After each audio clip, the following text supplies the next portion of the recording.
Hi, hello, gays, gals, and non-binary pals, and welcome back to the Denver Astro Meetup podcast. I am here today on Monday, March 23rd at 5:25 p.m. Mountain Standard Time with the lovely Brenathy, aka Bren.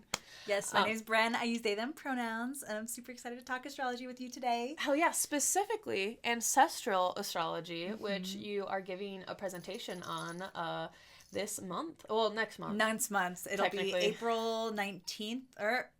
April 19th. I think that's Sunday. Right. The third Sunday of April. Bren Yes. is giving a presentation on Ancestral Astrology, so we're just going to pick their brain here for a little bit about said topic. Mm-hmm. So yeah, I'm super excited to talk about it. I mean, we all have roots, so it's a great thing. The more that we know about our ancestors and where we come from, the more that we know ourselves. So hell yeah. Mm-hmm. Well, let's just dive into it. Yes, absolutely. Hell yeah. Well, my first question here is, when you say ancestral astrology, what are you including in that lineage? Are you talking biological family? Are you talking chosen family, cultural lineage, or something broader entirely? Yeah. My perspective is that ancestral astrology can branch out to all of those things. So it can be your blood family. That's the most commonly known kind of ancestry. Like, who is your grandparents? Who are your grandparents' and so on and so forth, all the way down to the beginning of time, I suppose. Yeah. But also some other ancestries is like chosen family. You know, people in our lives who leave such a profound impact that maybe we're not blood related. Like, for example, my Aunt Cheryl, who passed away last year,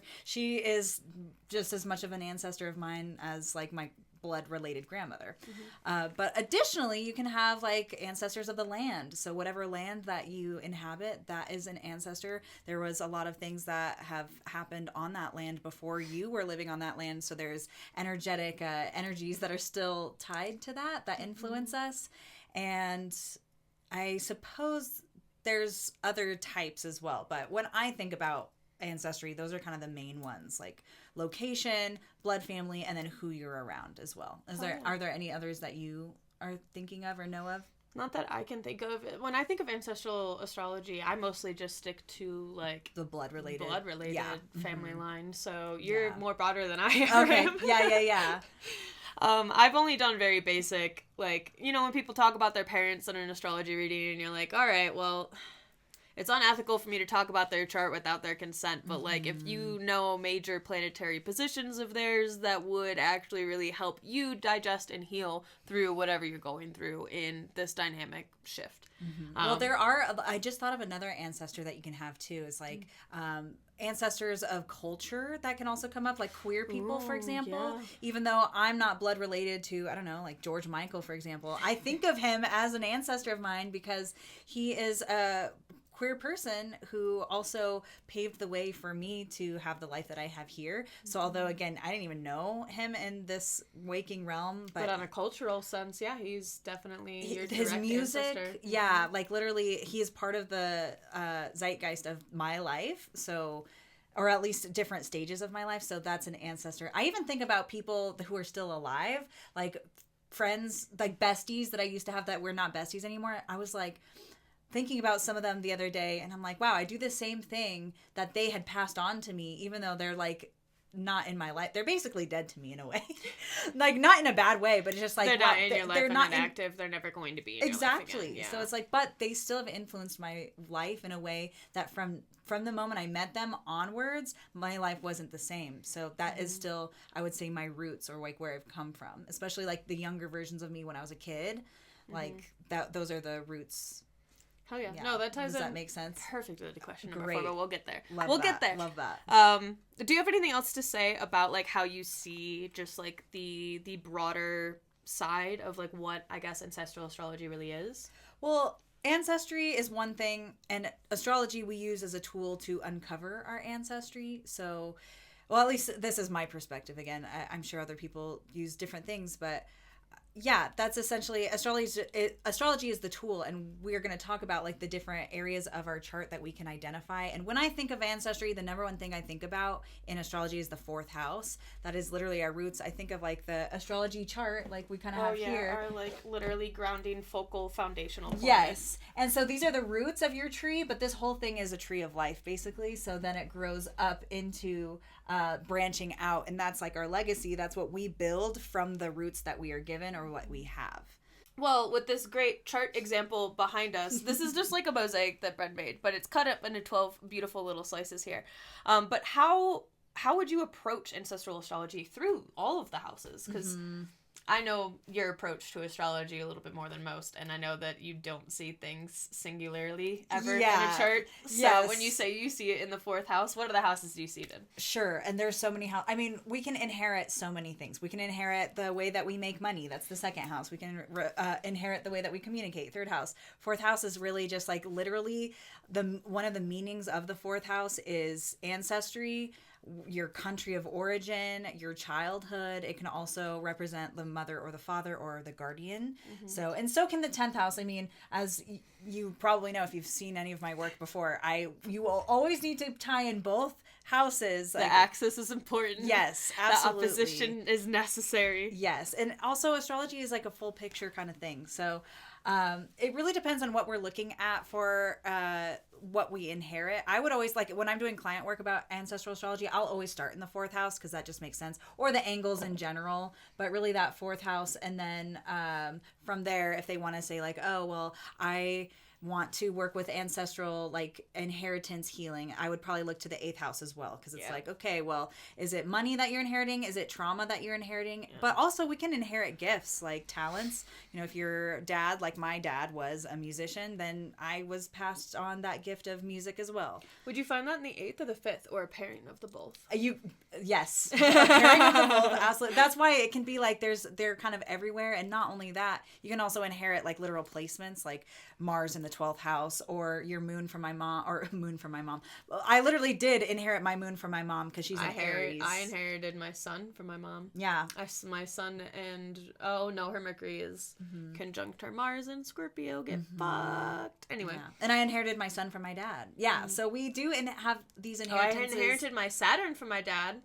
Oh yeah. And I'm so excited to talk about that too. Since we're just here right now, we might as well just say it's really cool because Saturn returns are really pivotal, big times of change for people. And it also, Saturn being a karmic planet, and it can kind of unfold karmic events to happen. And so a lot of people will have kids during their Saturn return, like Rosalie's father did. Oh, my dad and I are 30 minutes apart from each other. Within that orb, we're close. I don't remember exactly how close, but we're the same degree.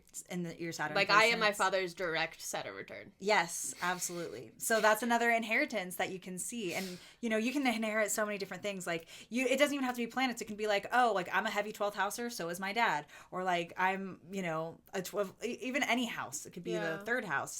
Any house you can inherit from your parents as well. Well, that kind of ties back into our housing question, because I don't want to defer from that, because I feel like there is more that you have to say about how you see ancestral astrology through the houses. There are primary houses that I look at when uncovering things ancestrally, and so the 4th house is the number one thing.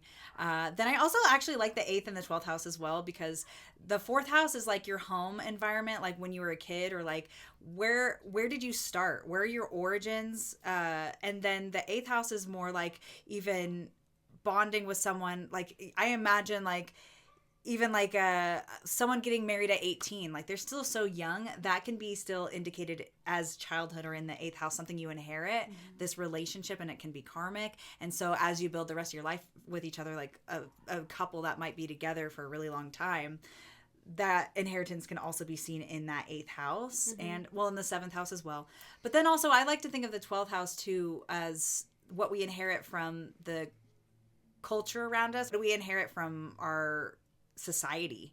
It's all those under subconscious things. Like, for example, if you grew up in the early 2000s, you might really like it might be really important for you to be skinny, for example, or like that might be something. Y2K mentality. Exactly, because it's like, oh well, that was what my culture thought was beautiful, so that subconsciously, even if I'm not conscious of that, I will inherit that belief system as well.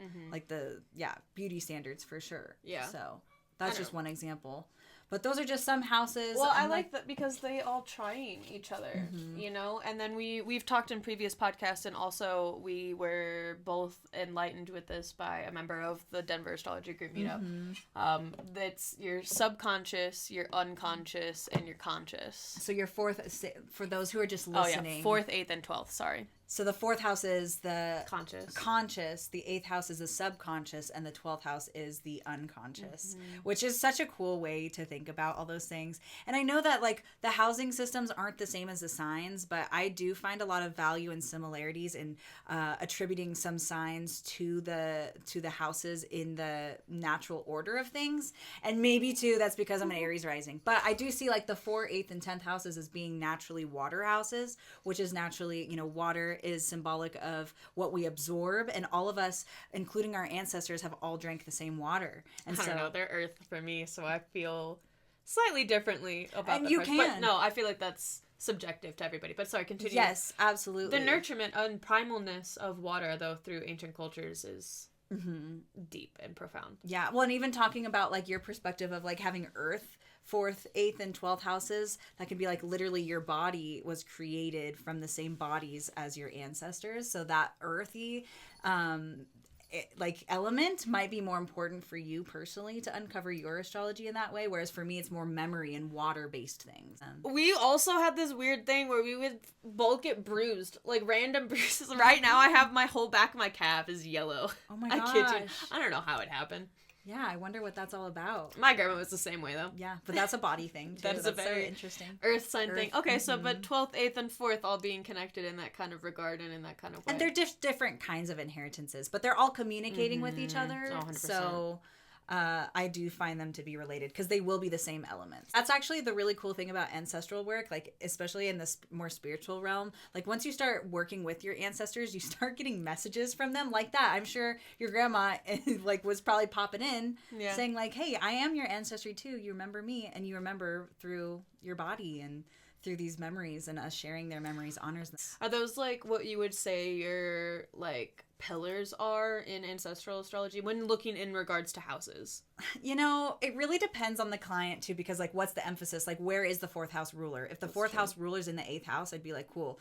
It's pretty clear that the 8th house is probably playing a role, a more significant role for sure, but also it just really depends on the client and just what the vibe is, because I'm more of a vibes kind of intuitive astrologer.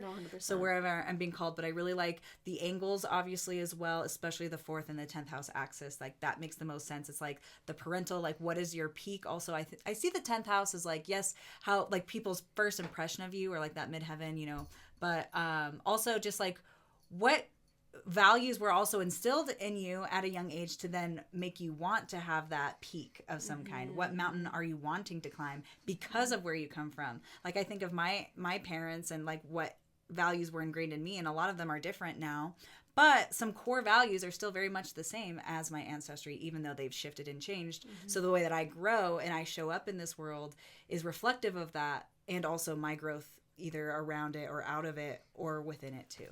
So yeah, I guess question 2, which we kind of skipped over though, was what are things that can be inherited or familiar patterns? So like what are like specific things in the chart? I guess like Saturn and the moon, that you would like be like, oh, okay, this. Well, it's so interesting. So many different families can be the same as I kind of already said earlier. Like we can inherit house concentrations. So if your dad's a 6th house, or you might have a bunch of 6th house stuff. A stellium is inherently malefic. Also, side note. Sorry, let me go on this tangent real quick, Bren. I'm sorry to take up your time. No, this is great. But like, they're a concentration of energy in one sign that you can't balance out because you don't have anything else in other signs and other energies and other vibes. So I'm very thankful that my chart is very spread out. Well, and as a person like, with concentrated energies in specific houses, I will say too, you can balance them out just like either through other people or through certain habits and things like that. So it just, you will have to probably put in some extra effort to balance that out. Well, I feel like a lot of times like that's something that I never really like understood about myself until I learned astrology, because I have a lot of planets in domicile too, because it's all like ding ding ding ding ding. So nice. But for so long people are like, how does this come so easy to you? And I'm like, I don't know, I just do it. Yeah. Like, that's just, but it's also my Saturn and Aries. Like, I don't know, I just get shit done. Like, it's just, I just go. You just instinctively know. That's do the beauty of Aries, for sure. Yeah, just do it. Well, and to like reflect back your question about like what else can we inherit and things like that, it's not only just the parents that we inherit things from. I feel like, we are really familiar with sometimes picking up, sometimes things skip a generation. So, you know, you might be inheriting not only just your parents' stuff, but their parents' stuff, or maybe even several generations back if we're looking at the bloodline kind of inheritances. Do you feel like aunts, uncles, brothers, sisters also keep a play? Okay, yes, absolutely. Well, I do know my brother's chart. Oh, yeah. And my brother's chart is fucking wild. He just finished his Saturn return, so he's got Saturn in Pisces, which is like his only mutable sign. His only mutable sign. Structured mutable. No, he has a Leo rising. He has a concentration of Scorpio planets in his 4th. Alright, sorry, I pulled up his chart. He has Mercury, Venus, the North Node, the Sun, the asteroid Juno, Pluto, and Jupiter all in his 4th in Scorpio. He has Mars in Leo in his 1st in his ascendant, and his Moon in Aquarius, his Saturn in Pisces, and then his Uranus, Neptune together in Capricorn. And did you say the North Node also? Yeah, in Scorpio. That's very intensive. So he's probably got a lot of ancestral stuff that he is being offered to work through. Hi, hello, editing Rosalie here. I went on a long-winded tangent that didn't really answer Bren's question. So the context you need is that my brother was seen as a golden child for a really long time. And in being the golden child of the family, you have a lot of loyalty to the heritage of the family. And he was very outspoken and very proud to carry the family name and all of that. And in doing that, because he's also the only one of our family name, like my dad's family name, left.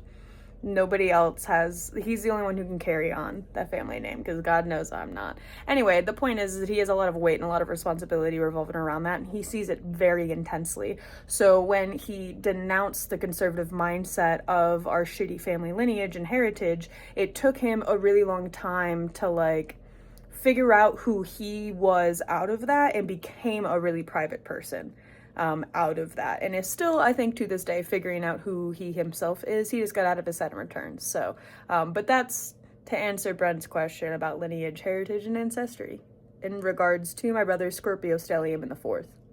Well, and I feel like any child that breaks away from the tradition of the parent, which is a pretty common storyline of a lot of us, you know, even our parents broke certain, you know, traditions that their parents did, and so on and so forth. You know, the only constant in life is change. So you know, that is ancestry work too, is like, what were you given versus what do you break out of, or what do you choose? And that was kind of something that I know you were already going to ask moving forward, which is, I know you didn't want to ask it like a nature nurture question, but did you want to ask that question real quick so I could answer it? Because I'm ready. How do you distinguish between chart factors that reflect family conditioning or inherited patterns versus those that emerge through personal development over time?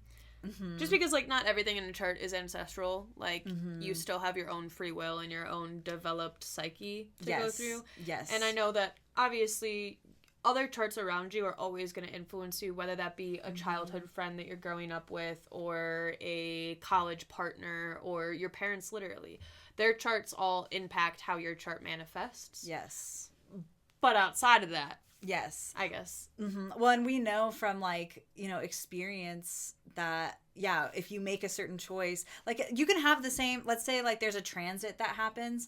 That transit can be expressed in different ways depending on how you use your free will. So if you have been drinking and driving, and, like, you have, like, a Mars Mercury transit that day, you're more likely to get in an accident because you use your free will in a way to bring that out of that transit. Whereas if you were sober, you might have been able to swerve away from someone who then hit a tree. So then you were just an observer of an accident rather than being part of it. So that's kind of how I feel like astrology plays out with this ancestral thing. It's like, we are being influenced by these factors, but just because, you know, your parent was a pastor doesn't mean that you're necessarily a pastor. We actually have a pastor friend who I'm talking about. He sent me a message today saying, like, wow, I've moved away from being a pastor, but because I'm a pastor's child, I use my pastor-like tendencies in my astrology practice. So I'm basically a preacher, but through the lens of astrology.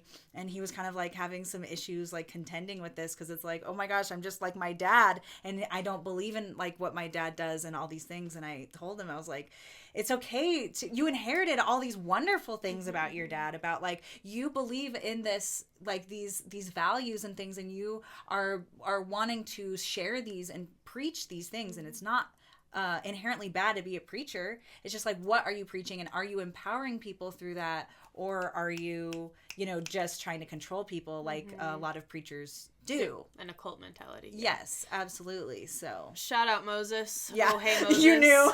Yeah. Oh hey Moses. It's you. It's literally his at Oh hey Moses. Yeah. Check him out. He's Well, amazing. it's okay. I'm going to be interviewing him soon, so he'll make an appearance again. He's been on it before, so. Yeah, come check out our Denver astrology meetups. He's going to be doing the June one. And oh my god, really I'm actually so excited. I gave him my June pass because I just want to hear him speak so badly. Yeah. I was like, fucking get it out. Yeah. So we're just going to have 2 guest speakers in a row, but I'm so okay Love with it. Yeah, that's really fabulous. So, yeah, that's how it can kind of be yeah. expressed. I feel like, too, just like before we move on, I don't know if you No, have I another wanted question. to further deep into this. That's fun.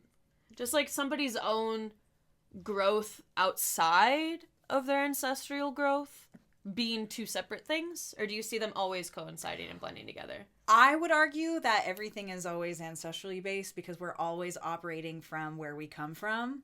And again, our like previous versions of ourselves, I also see as ancestors. Like it really depends on how you define ancestors. Yes, it's literally your blood lineage, but it's also like who are the past versions of you as well? How does that influence you? Like I can look back at certain versions of myself and be super embarrassed about like how I showed up. And so these days I would totally cringe if I saw myself being that way or if I see someone else being that way. So I also might act differently in front of someone else because I see them acting in a way that I used to act. And so then I, get triggered or whatever. All I can think of is just like drop kicking my younger self. Oh, yeah. I was such a little shit, but like I was like a bad little shit. Like I wasn't rebellious until I was in like college. I didn't become cool until I became rebellious. Yeah. It was me trying to like abide by what I thought were society's standards and my parents' standards that really like corrupted me. But like I would not. Well, and you probably pushed the envelope further because of the like rigid structures that you were in as a child in a lot of ways. They weren't that rigid. I like made them more rigid than they needed to be in my own head because I was like, this is what's expected of me. Mm-hmm. But again, like that's where you and your free will, So there's just a little bit of balance of like, okay, what are you given? What environment are you put in? Like if that same person was put in a different environment, would they like either thrive or not? It depends on their chart too. Like some people are really like great with structure. That's why they might do better in a military situation. Also in certain times of their life than other times because that's how they were kind of designed ancestrally. Like that's what they know maybe because they grew up in an environment like that. Ties into what you were talking about lineage being like quite literally where you physically are and like what came before you on the land that you're on, which also kind of makes me think about astrocartography now and makes me think of another question, how ancestral astrology ties into astrolocation and how you could maybe track your ancestral lineage or like how your life would have gone at different points if you were born somewhere. Yes, it's actually interesting because if you look on astrocartography, sometimes the 4th house ruler can show up in like areas that either you grew up or areas where your people come from. Oh, wait, hell yeah. Yeah, That's so it's really cool. Like, for me, it's so literal. Like, I was born here. I'm a 10th generation Coloradan, and I'm a moon on my ascendant, and I'm on a moon line, or, like, really close to, like, that. So, yeah, it's just really interesting how it actually can be shown literally on a map, and you can see your ancestors. So I would recommend, too, if you're listening to this, you're wanting to look more into your ancestry, whatever, look into your 4th house, just look on a map. And if you've done a 23andMe or something like that too, you can see like different areas of the map and just see what like astrocartography lines are showing up for you in different parts of the world, and are they aligned with your ancestry? And like say you have a lot of trauma from your Eastern European side of the family, you can look where they were on Eastern European like on your astrocartography and point to and see what planet's showing up there. That might be an indication of what needs to be healed. Interesting. Yeah. Very interesting. Yeah. So astrocartography, that is a really cool thing because also this is stolen land too, and so there's a lot of ancestry of this land that we. I should have dressed better. I have a shirt that says "Nobody is illegal on stolen land," and just imagine it's also this color of green. So just imagine that I'm wearing that shirt right now in this podcast. Yeah. But that actually ties in really well to my next question, which is what does it actually look like to work with ancestral patterns in a chart in a like grounded, practical way? So like astrocartography is one way that you can explore those things. Yeah. What are other things that you would recommend? Yeah. Well, I think timing is important too because like I mean if you're being called to do an ancestral like astrology reading or something, you're probably in alignment with that. But we can also look at profection years. Bren, you can trust your intuition with your Pisces place. Not everybody should be trusting their intuition, all right? Double Well, check yourselves. But I feel like that, yes. Sometimes, some states in life, it's subjective. All right? Yes, and I will say my intuition's deceptive a lot of the time, but I would argue that my intuition's always right, but what I assign to it is not always right. So like that gut feeling, what my body's telling me is always right. In the sense, if it's not being triggered from like PTSD or something too. I mean, yeah, there's a lot of things that go on along with this. I don't mean to digress and like tangent into No, this. for sure. But I would say that if you're being called to ancestral work or like diving into this astrologically, it's your time. But also if you have like, if you're in a 4th house perfection year, I would say you're more likely to want to do more ancestry work. I have Jupiter in my 4th house right now, so that has been like this whole past year during that timeline, my more family information has been coming up literally from the like nowhere. Like my parents found a bunch of documents about these ancestors that I never even knew about, and they just gave me this whole packet that I haven't read because I'm like, I don't know these people, like what is the context of this? But I've been getting all of these things, and it's like eventually I should probably uncover that. But the timing of things too, if you're being called to it, you're probably meant to do something. Also, when relatives die, that can be a really good time to be like, dang, like Aunt Cheryl, like when my aunt died last year, it's like we are going through photo albums, we're going through her things. I have her things like that too. My 4th house perfected year was a family reunion, a death of a lot of relatives that I didn't even know existed.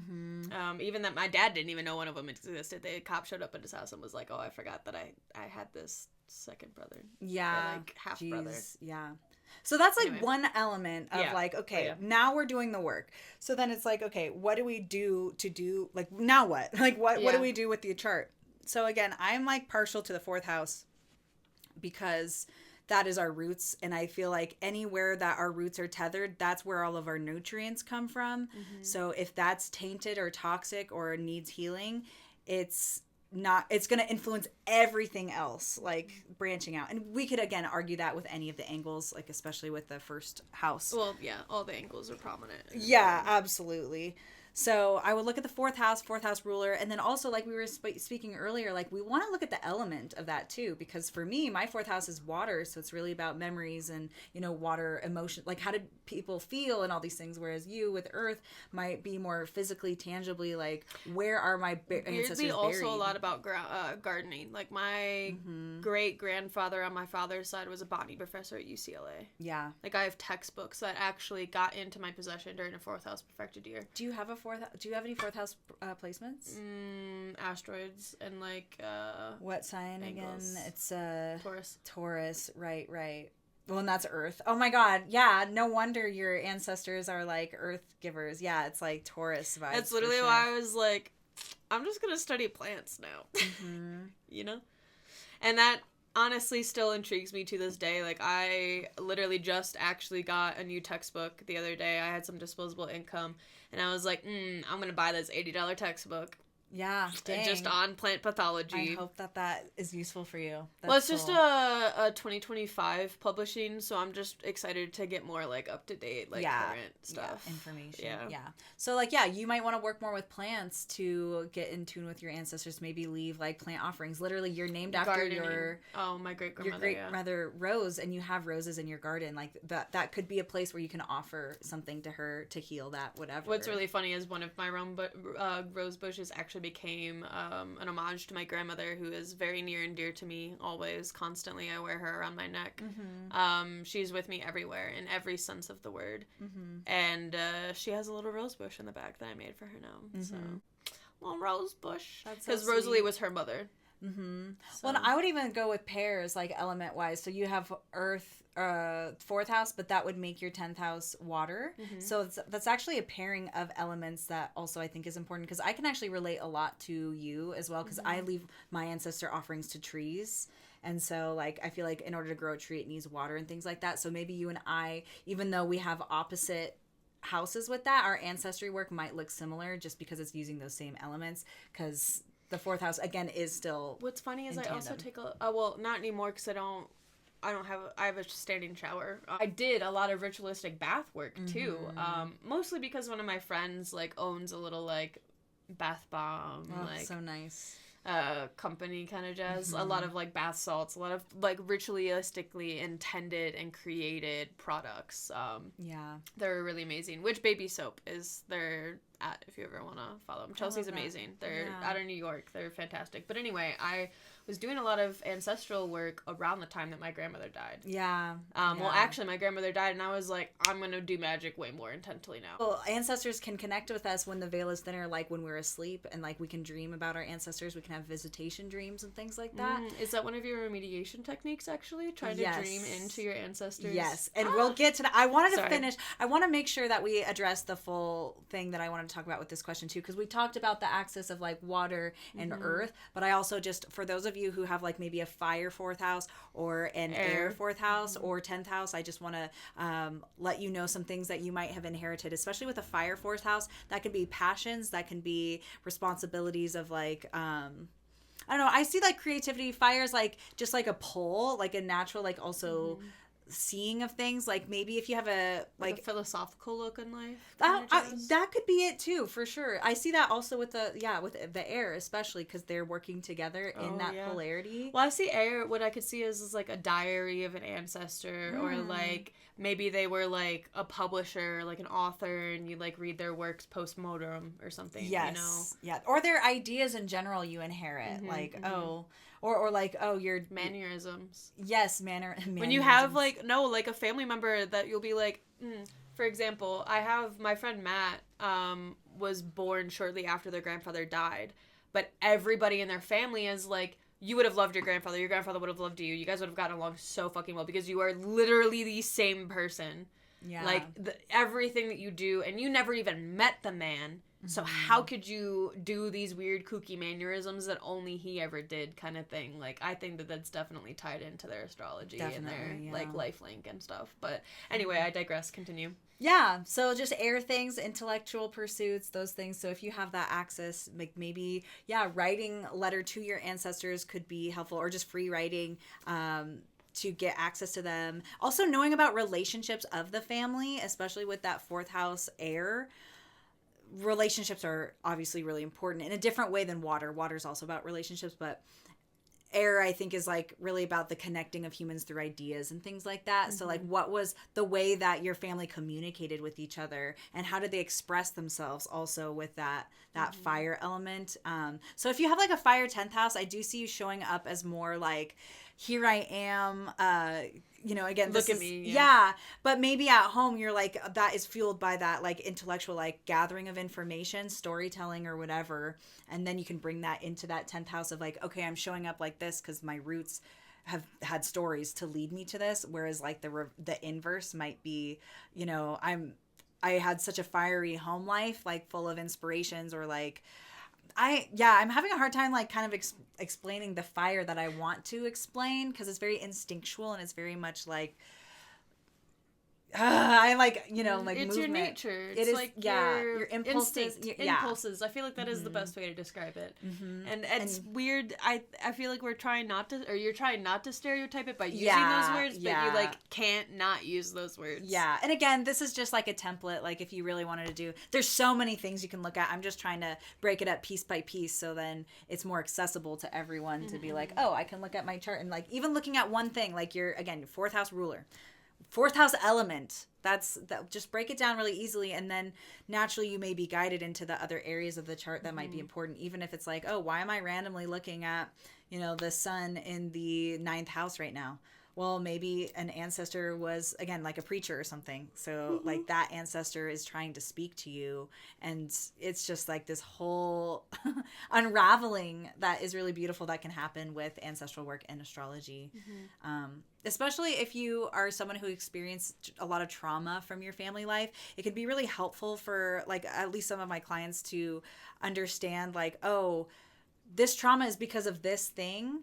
And so if I can just address that thing, not that the trauma or the pain would go away, but at least I have an explanation for it astrologically in a tangible way. And I also can find some remediation within that. Like, again, if you have like a lot of fourth house energy, that's like, or especially like Chiron or things that are wounded, whatever, maybe even like leaning into that 10th house of like, okay, from that wound, how can you show up for the greater good or like the greater collective, build a legacy that can heal that, so then you're not just like growing toxic branches and intoxicating all the other plants around you. No, 100%. That's a beautiful way of looking at it.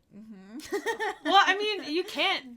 It's the same thing of like, you can't like work on one house without looking at the opposite. Well, that's where the remediation comes in too, because it's like, and I know that was one of your questions. Yeah, so I just asked that. Just specific remediation or rituals that you would like recommend for people who want to work with ancestral astrology, not just on like a psychological reflective kind of point, because I feel like that's kind of what we've been talking about so far, but more on like a physical, like tangible, how do I remediate this? Like, I found that my 4th house ruler is in my 12th house, and that's such a good example. Yeah, okay. Okay, if that happens, then you do dream work. Dream work, that's my favorite thing, because, like, again, like, the dream world is how we can access our unconscious. And so if you start dream journaling, you can also do this thing about like what if it's an air sign 12th house, sorry, dream journaling? That's literal. So yeah, so literal. But 12th house, you can like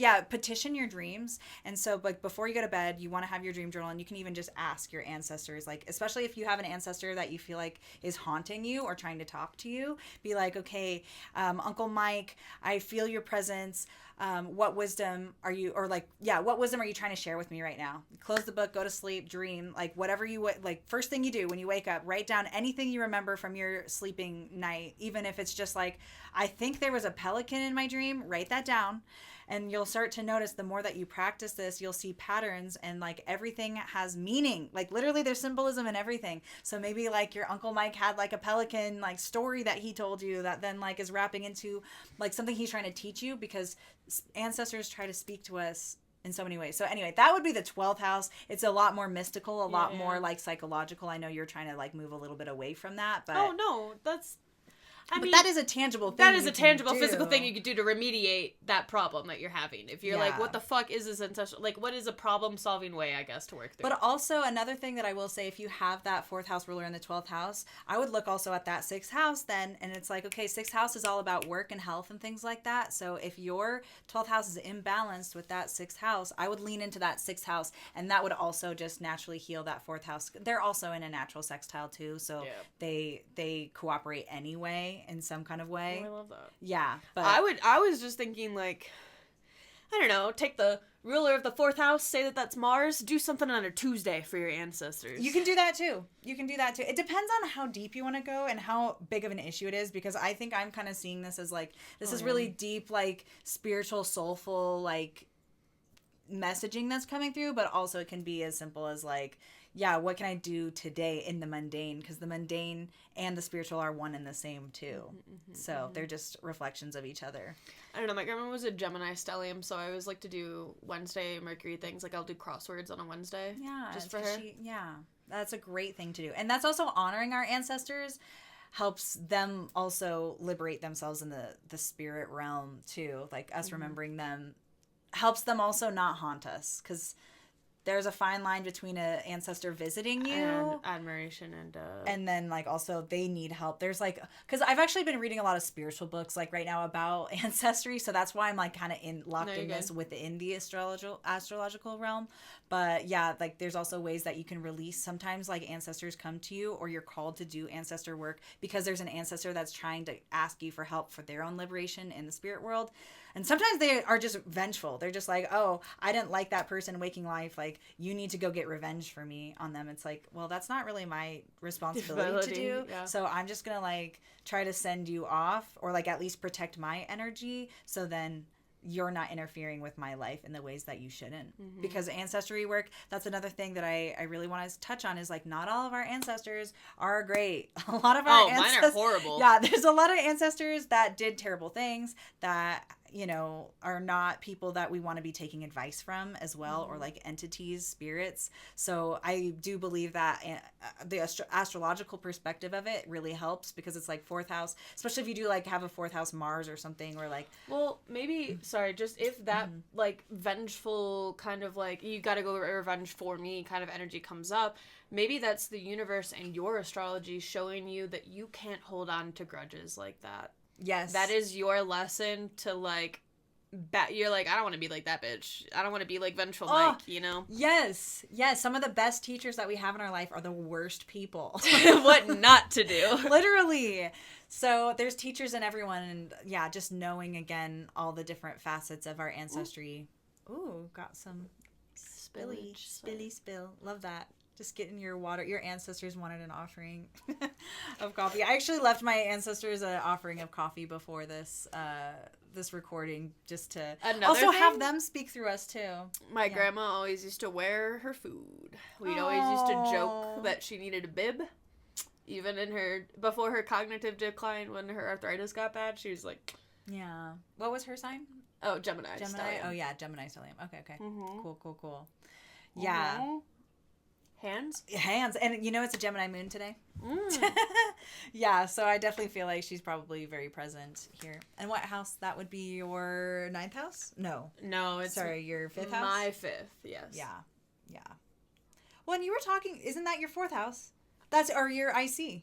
Mm-hmm. So that's really interesting that your IC is literally your grandma, like your home. Oh yeah, my sense of chosen family is partially bloodline lineage, because it is my grandma, 120,000 million %.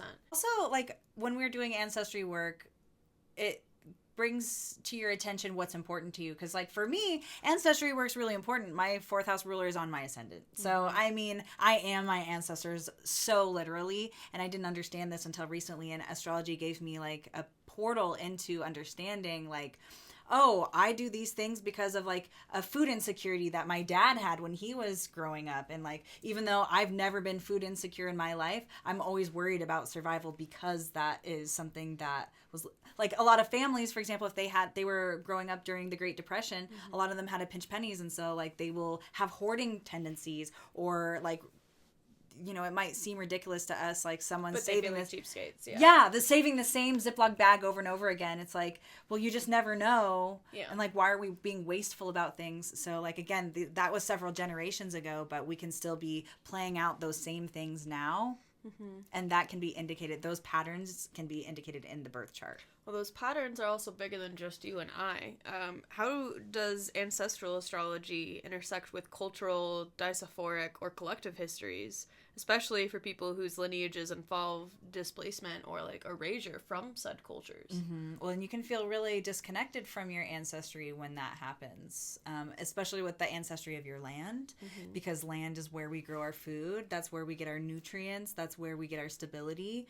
And so if you are removed from that, your psyche is naturally going to feel a severing of a part of yourself.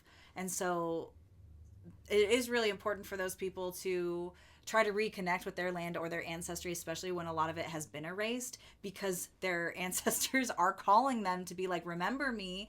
And like, there's just certain traditions that like we know through our blood or through our DNA that can't be expressed in what we see, because it's not what we knew. I feel like remediation for that can be so difficult though, because so many cultures have been erased, whitewashed. But it becomes their lineage. That's the thing that happens. It's a layering thing. Mm-hmm. That's why like there can be blessings in that too. But yeah, you're right in that, like, how do we remediate like those layers too? Because it starts getting really complicated, this onion of unfolding. It like really never ends. Well, I just feel like there's so many, especially like the pop of witch talk in like 2018, 2020, you know, so many people were like, oh, I want to get into like my spiritual roots, and then like found like Norse paganism and then fell down into conservative pipelines through like pagan occultism.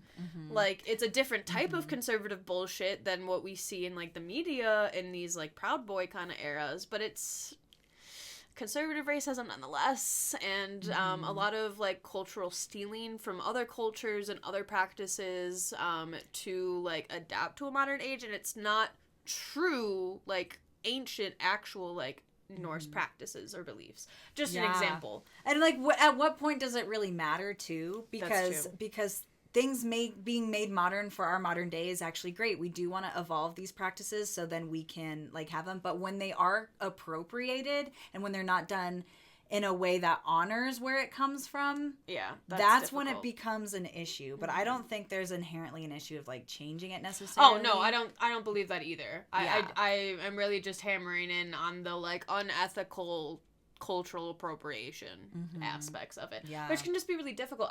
I saw so many of my friends like be like, oh, I want to get more into like my roots, and then like dive into it so deeply that they just get sucked into this black pit of like falsehoods.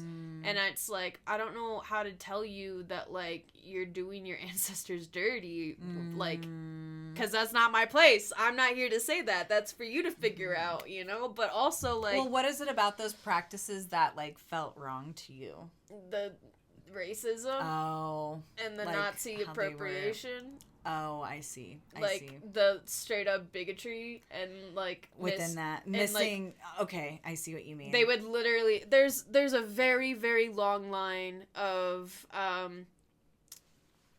Germans taking even Jewish lore, right, and using it to their own benefit, and adapting it and changing it to fit their own narrative. And that How do you feel about like our society taking all these pagan holidays and make them like Christianized? Like they weren't even pagans. All right, so like Astera, for example, or no, Yule. Yule's a great example. Yule was practiced long before paganism was even like a practiced and renowned thing, or like the celebration of the winter solstice predates Yule. That's what I'm trying to say. You know, so. Like, everything gets stolen from everything. Yeah. Well, and that's where it gets complicated. But, I mean, like, you can't say that Christians stole a pagan holiday when the pagans stole it from somebody else. There you go. So, like, where does it go? How deep does it go? How deep does it go? Yeah. When it comes down to Yule, I think it actually gets tied into Judaism. I think is its original celebration and representation. But How do you know? Because all history is lost. What about oral history? By who? Yeah, and rewritten by who? So there's a lot to unpack with that. Which makes, I guess, this topic all the more nuanced. Yeah. Just as a broader general. I think that's really what I want everyone to take away from today is that ancestry work, especially in an astrological sense, is really unique to you. Some other astrologers are going to use different techniques, like really like dig into different things. How I do it is very intuitive and like, okay, like tell me what, like my whole goal in my client work is like, what's going to empower the client right now? Because if we want to unfold all of that stuff, like they might not be ready for all of that right now. This is something that can go really deep, and some people. That took me a while to realize in my astrological practice. I think that took me a good solid like 1.5 2 years to figure out. Yeah. Because I would just talk about shit, and then I'd be like, "You're not ready to hear some of this shit." Because I was also doing it with a bunch of teenagers, you know? Yeah. But anyway, sorry. Continue. Yeah, exactly. Though, so like the job of a good astrologer in my eyes is to be able to.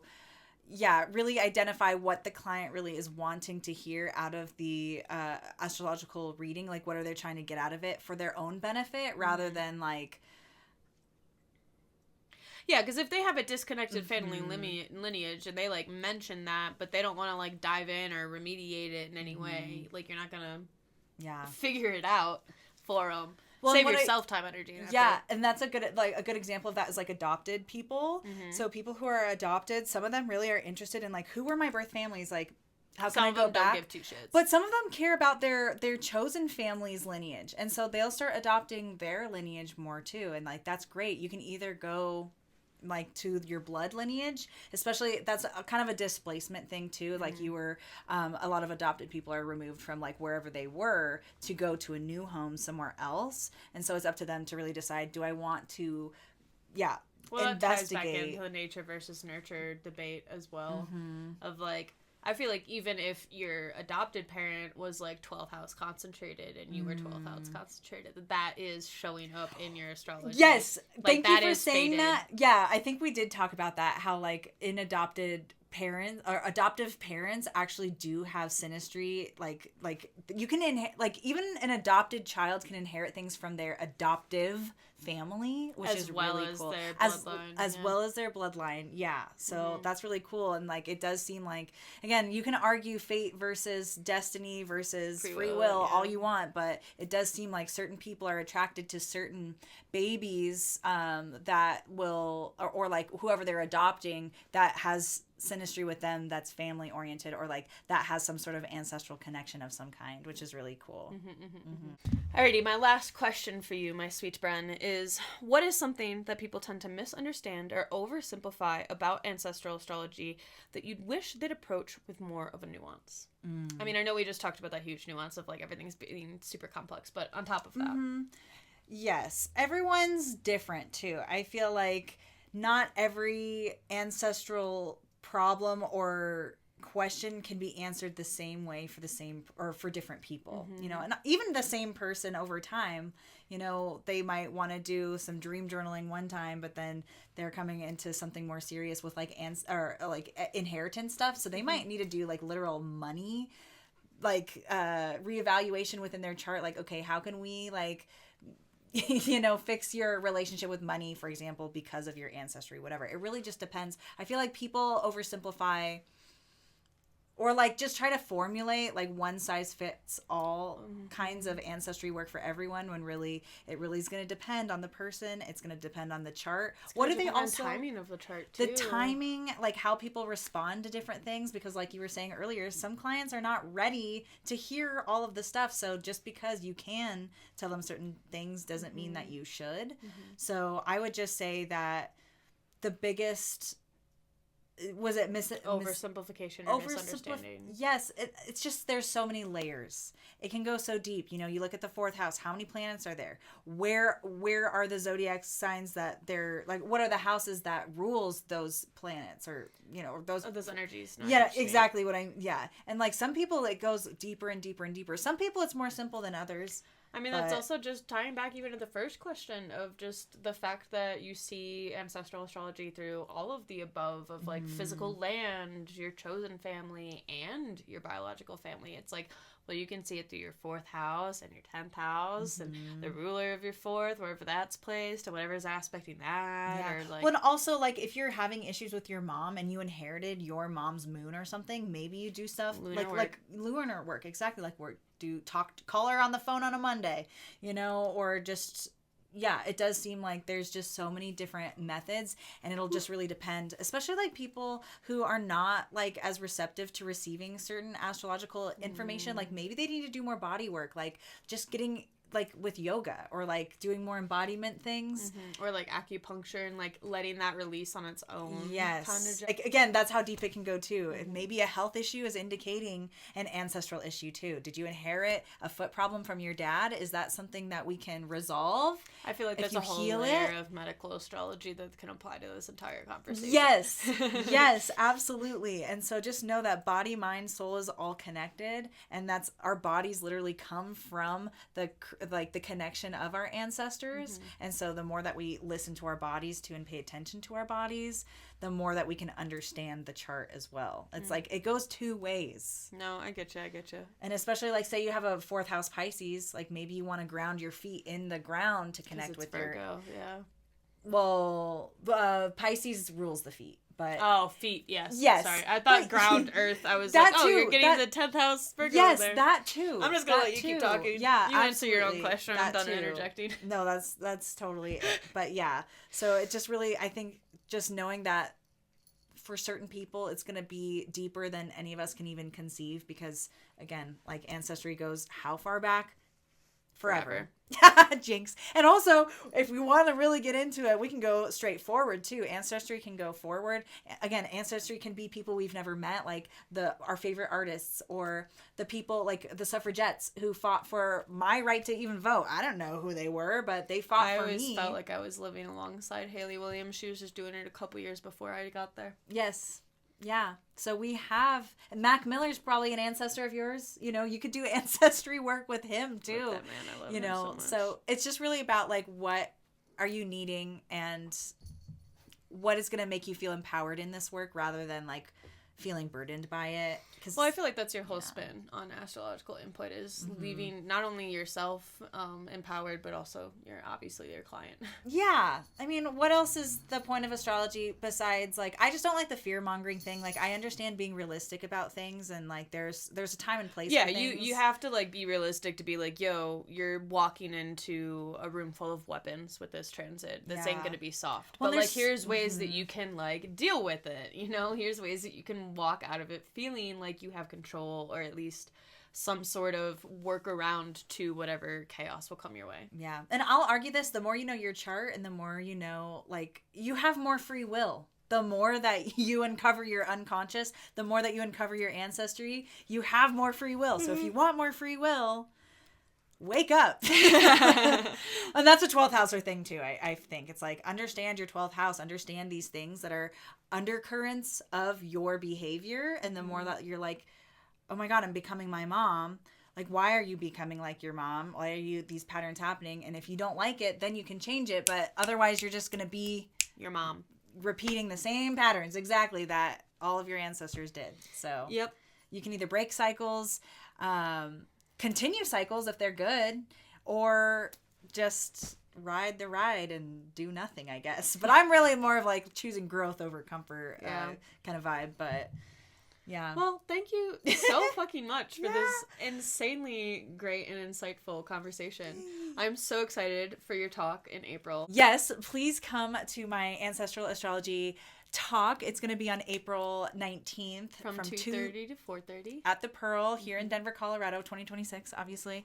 And we're going to be doing some exercises too, how you can uncover your own ancestry from your birth chart and kind of feel into it, because what was your extra credit again? Just like bring like a sentimental. Yeah, my extra credit, you can bring a family photo if you want, or like a childhood toy, or something that you cherish from your family, or even a past loved one, maybe a locket or something. Just anything that can remind you of your bring my family. Grandma. I'll just come with my Ziploc bag with my grandma's ashes in it. Bring your ashes, everyone. We're gonna be doing a whole thing. But really, it's just like a connection of how do we connect with our ancestors every day. And sometimes it is ashes. Sometimes it's like I still use the blankets that my grandma crocheted for me, and she's no longer here. So yeah, it's gonna be a great time. Please come. It's going to go deeper than we went here in other ways. So well, if people aren't local, where can they find your great insight and wisdom at? Yes, please join me on Instagram at Fortune of the Fool. I do post some, and also the Denver Astro Meetup we call Instagram. Post, so you'll see me on there too. But then also, if you want to book a reading with me, visit fortuneofthefool.com. I do prefer in-person readings, but I also do virtual ones as well, and those are also amazing. So I think I've done actually some ancestral work recently over Zoom. Yeah, that's been really empower. It's been really powerful. Yeah, and healing. Yeah. So, well, do you have any parting thoughts, words of encouragement to any of our viewers or our listeners right now? Yes, I want to end like we started, because all of this is really a circle. But the more that we know our ancestors, the more that we know ourselves. So don't neglect this part of you. It might enlighten, even if it's not something that crazy interests you. It impacts all of us. So it would benefit you to at least dabble a crumb. No, I would 100% agree. I hate my family lineage, but it's the best that I have felt about myself by breaking the patterns of going into that. I avoided it for a really long time, and I just realized that that didn't fix me being a shitty version of myself. Sure.